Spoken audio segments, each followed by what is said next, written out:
So, without further ado, let's get started. I am Coach Tonya Wells, and I'm here to inspire you to choose a higher way. And it's my heart's desire each and every day to come up a little higher in the way that I think, in the way that I feel or interact with others. And I'm simply inviting you to join me. So, let's see what we can really expound on today. Today, I wanted to take a topic that has been something that I rolled around in my heart for quite a few years. This is something that my mom taught me years ago, and it's called the drivers. Have you ever felt like you were driven or pushed to do something? And it's very different from when you're feeling passionate towards something. I'm talking about something you feel like kind of pushed and driven, like I've got to do this. And there's this place of unrest in your heart. That's the kind of drive that we're going to talk about today. It's almost like, I don't know, I've got to do this. I've got to do this. And we might not say that, but there's this sense of push and urgency. We call them drivers because we feel driven, right? Okay, that and what you might experience with that in feeling the driven feeling is it could be momentary or it could be something ongoing that you just kind of feel looped in. Now we're going to talk about 4 different drivers today. Okay, let's see. The first one is be perfect. When we are in this, in a way that it's being driven, this be perfect. Anybody ever been there before? I have. We have this image of perfection, and for whatever reason and however we got that thought that if we had any kind of flaw or if we did not do something perfectly, then something was wrong with us. And so, we don't want to make a mistake. And this puts a lot of pressure on us. And I'll tell you what, when we are in this position, when we are in this driver of being perfect, do you think we have mercy and we extend less than perfection to those around us? Usually not. Usually not. Often when we're in this be perfect kind of place, our level of achievement or lack thereof is tied to our sense of worth and value. And I want to back up just for a moment as we're diving into these and say that of the 4 drivers that we're going to talk about today, the fuel behind them is a sense of low self-worth. And if you remember back when we talked about the anatomy of anger, we were talking about fear and low self-worth as being at that root and at that bottom part of that. So if you missed that, you might want to go back and see that. It's called the anatomy of anger.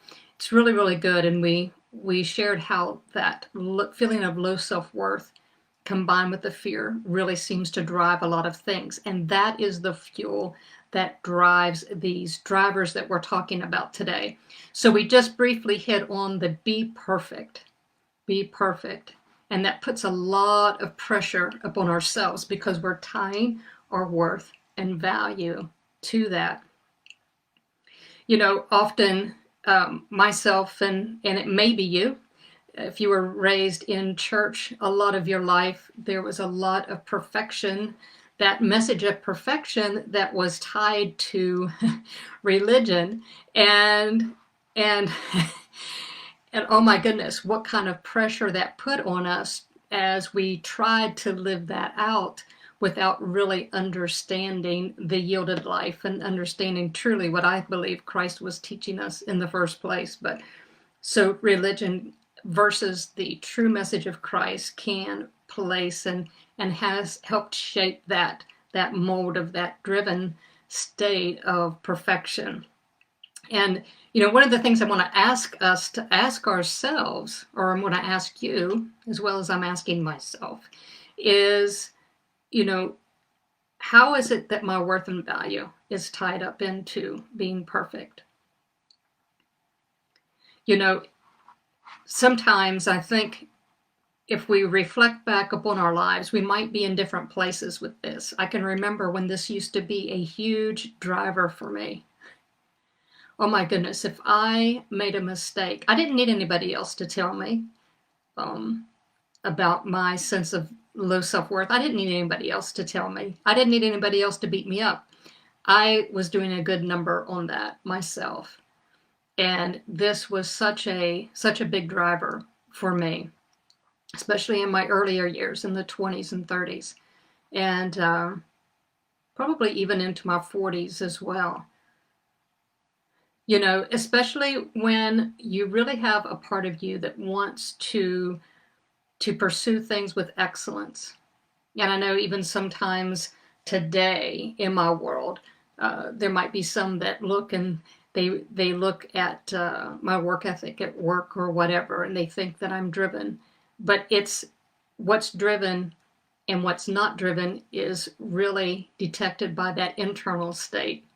And I can honestly say that now I'm able to work for and work toward excellence with a peaceful heart and a peaceful mind. And so there is growth, and there is ways that we can grow into that, and it's all tied in with our worth and value. But being perfect is one. Okay, what's another driver, Tonya? What is another driver? Be pleasing. This was another one I could have scored 5 stars on, all right? Be pleasing. People pleasers. These are those that are afraid to rock the boat, and where you give and you give and you give at the expense of yourself. There's such a fear of rejection, and so you're just people pleasing and people pleasing. Now, one of the things that's coming to mind that I didn't think about as I was just kind of writing out this flow is there are times that it's taken to the extreme because it's necessary. Maybe it's because of a heavily controlled relationship or an abusive relationship. And so being pleasing to someone that's very dominant is a way of surviving that moment. So I'm not necessarily talking today about that extreme.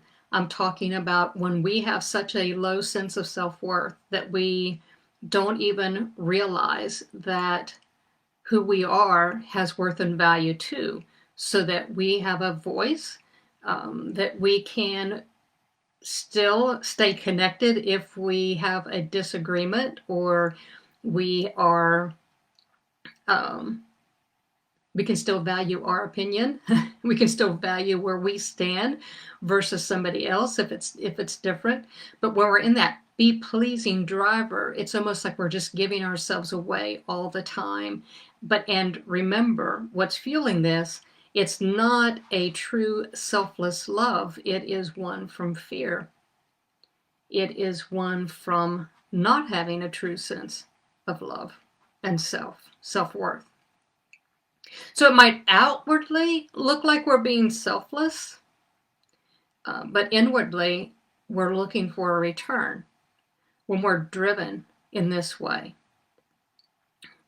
What could we be looking for? Well, we could be looking for attention. We could be looking for praise and approval. And I'll tell you how we can know if we're looking for this. Now, you might not consciously be thinking that, but this is how we can know that we did have a motive where we were trying to get something. And that's when we become frustrated. That's when we become hurt and offended, when we don't receive back what from others of what we're expecting because we're in this pleasing mode. So that's a very good indication that there is a motive of ours that is coming from a place of fear and trying to get. I said here, when we feel this way, it's a dead giveaway. That our motive was about us and not of giving of ourselves. So how is my self-worth and value tied up in being pleasing, of being a people pleaser? We want to look at this from a healthier standpoint then. So what would it mean to be selfless in that? Well, first of all, you're doing so from a place of a sense of worth and value, and you're doing so from a place of giving from a sense of fullness. You're giving without any string attached, so to speak. You're giving without looking for anything in return. Now, that kind of giving, and there will be times where you lay down your life for the life of another in a situation. I get that. But in this, we don't feel like something's being taken from us because that's not our position. Our position is one of fullness. So from a healthier standpoint, from a selfless love standpoint, we can please or give to others in that place. But in this, our heart is at rest and we're not feeling driven to do so. Can you see the difference there? Okay, so far we've talked about two drivers: be perfect and be pleasing.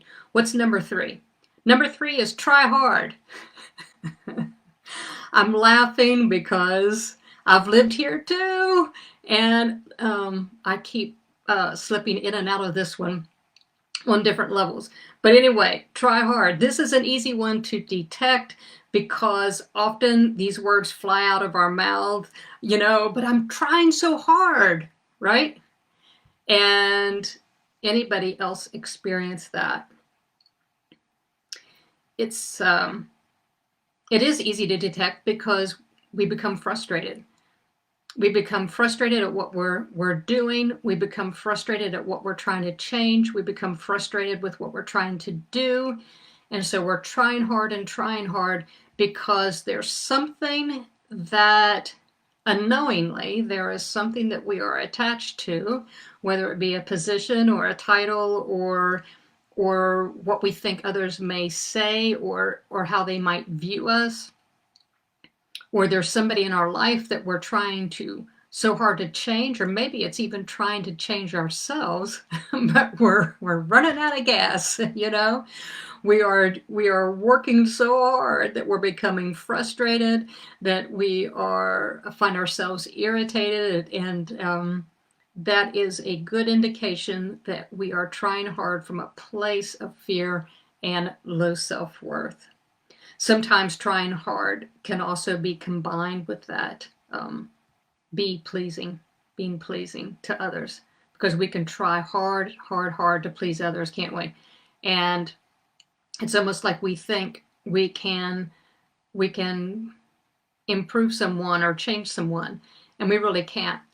The best thing for us to learn to do is to grow and become healthier, and we can speak into somebody's life in a way of inspiration. We can model for them a higher way. We can give to them from the overflow and the abundance. But in this trying hard from a place of fear and low self-worth, that will cause us to burn out and become frustrated every time. But I tell you what, when that happens, we have the opportunity of a reset, and usually life will stop. Things will stop, or we'll have this breakthrough moment where we realize, oh my goodness, I've been trying way too hard in this. I just need to stop and surrender this. Let's reboot and let's start again, but let's start from a place of rest and trust. All right. Do you remember the saying, you can lead a horse to water, but you cannot make him drink? That's a really good statement, a really good phrase for when we are trying hard. So again, I ask us to ask ourselves, how is my worth and value tied up in trying hard?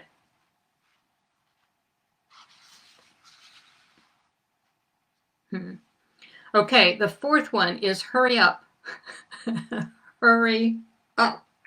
Would you just hurry up? And there's a sense of hurry up in everything you do.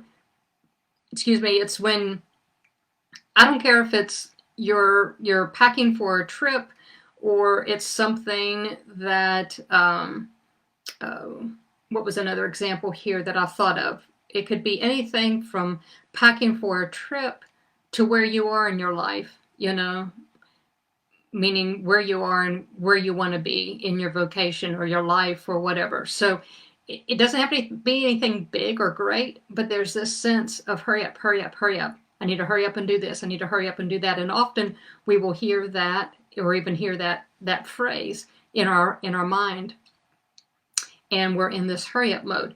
Now, what normally happens when we're in a hurry up mode? Do we make mistakes in our hurry up mode? Yes. Well, hopefully we don't have a be perfect driver, because then that would just really set up for a double whammy, right? But the hurry up, when we get in that hurry up mode, often what we will do, then we will begin to drive those around us to hurry up, hurry up, hurry up, hurry up. I remember when Hannah was little, I don't know how old she was. She was probably around four or five. She modeled for me something completely opposite of that hurry up driver. She really savored life and enjoyed life. And I can remember one time we were coming home and we had gotten out of the car. It must have been on a summer or early fall day or something. We got out of the car and we were walking toward the house, and I was looking for her, and I looked back, and she had sat down on the sidewalk to take off her socks and shoes because she wanted to stop and feel the grass on her feet. Or we would be at the grocery store, and we didn't drink coffee at the time, at least I didn't at the time, but she loved walking through the coffee aisles and smelling the ground coffee, and she definitely modeled for me how to come out of that hurry up driver and just kind of catch my attention on that. Because a lot of times when we are in that hurry up, we don't even know what we're trying to hurry up. We just know that we're in that hurry up mode, and then we start trying to push everybody else.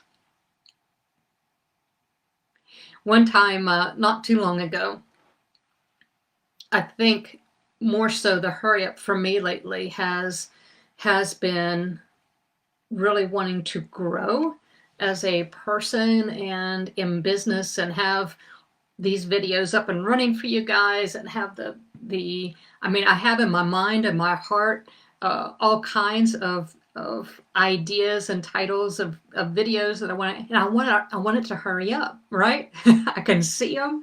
I believe them. I see books that are published, there's things that I see, and sometimes I get in a hurry up and I want to hurry the process along.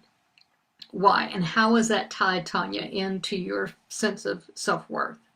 Because if I let my mind speak to me, if I let my mind begin to, out of fear, begin to talk to me and tell me about what it looks like to be doing this for several years and still be in some ways where I am, which I know that part of that is not true, but this is part of the growing process, isn't it? Is those thoughts of doubt and unbelief that counter where you're going. And so when I have entertained more thoughts of doubt and unbelief, knowingly or unknowingly, I would get in this hurry up mode. Well, the hurry up mode doesn't work when you're trying to learn to grow and flow with life. And so I had this picture in my mind of standing over a plant that was growing, and this flower that is growing, and I was yelling at it to hurry up. Now, I didn't do this, but I was thinking about this, and I thought, well, how silly that would be to stand over a plant and yell at it to hurry up, hurry up, hurry up and grow, because it's only going to grow as quickly and as it can, given the environment it's been given the nutrients and the soil it's been given the rain and the sun that it's been given. And I thought, you know what? My position is not to be yelling at myself to hurry up. My position is more of making sure that I have surrounded myself and placed myself in an environment where I can really grow and thrive and really allow God to grow in his time and in his ways. And guys, when we surrender, it's always going to come back to surrender. When we surrender and yield and trust, that's when we are able to break that state of the drivers. You know, one of the stories that I remember, and I saw this in a movie too years ago. It was one of the Jesus stories, but I remember when Lazarus had died and the disciples came. Jesus was walking, but the disciples came upon him really quickly on their horses, and they were letting him know that Lazarus had died, and they were in such a heightened emotional state. They were in hurry up, and they were trying to. They thought, well, you just need to come around. You just need to come with us now. And Jesus did not get caught up in their hurry up. He was able to stop and listen to what he was hearing inside. And he said, no, it's not time for me to come back there. And I don't think he went back for another 2 days. So there is a way that when we are in a hurry up, or even if others are pushing on us to hurry up, we can just pause for that moment. We can pause and not get all tangled up in that. So I love that. That just has stood out to me over the years for so much. That didn't make sense. That has stood out to me over the years, as one that, yes, we can step out of that. And we don't even have to be in that if somebody else is either. The hurry up, are we there yet? Are we there yet? How is hurry up? How is our worth and value tied up into that? And I'm asking these questions because I just want us to pause and think about that for a moment. How is your worth and value tied up in hurry up? When we live in the solution, the problem goes away. Another statement that I learned from my mom that is true to me about everything, pretty much. When you live in the solution, the problem goes away. So if the problem and the fuel, so to speak, of these drivers is fear and low self-worth, then how do we step out of this feeling of being driven, Well, it's going to come, isn't it? From doing the opposite. It's going to come from starting to cultivate and starting to grow in a healthier sense of worth and value in who we are. Learning to, I think one of the main things that I want to do is I bring topics like this to mind. And you're going to see, I'm going to bring topics and I'm going to raise your awareness to them. I kind of sang that. I'm going to raise your awareness to them, but I'm not going to provide you with all of the answers. Guys, this is for you to work out. This is for you to work out. So as we begin to grow in a sense of worth and value, and there's going to be, I'm sure, many different ways that you do that. I know how I've grown in that, but I don't know who all is listening. There may be different ways that you're going to do this. And there is a measure that you can do so through psychology and things to where you're working on yourself and you're growing in sense of self-worth and things like that. But if it's been my experience, it's been my understanding that if you truly want to experience freedom from these drivers, it really is in letting go. It's in letting go and surrendering. It's, otherwise you're just going to keep trying hard to stop and fix yourself and all of that. The life of Christ is beautiful. It is beautiful, and he would not have called us to be able to follow him if he didn't think it was possible. And there's such a way to let go and surrender. I think a lot of times why we don't surrender to a higher way, to a Christ kind of way, is because we don't we're not really certain anything else is there.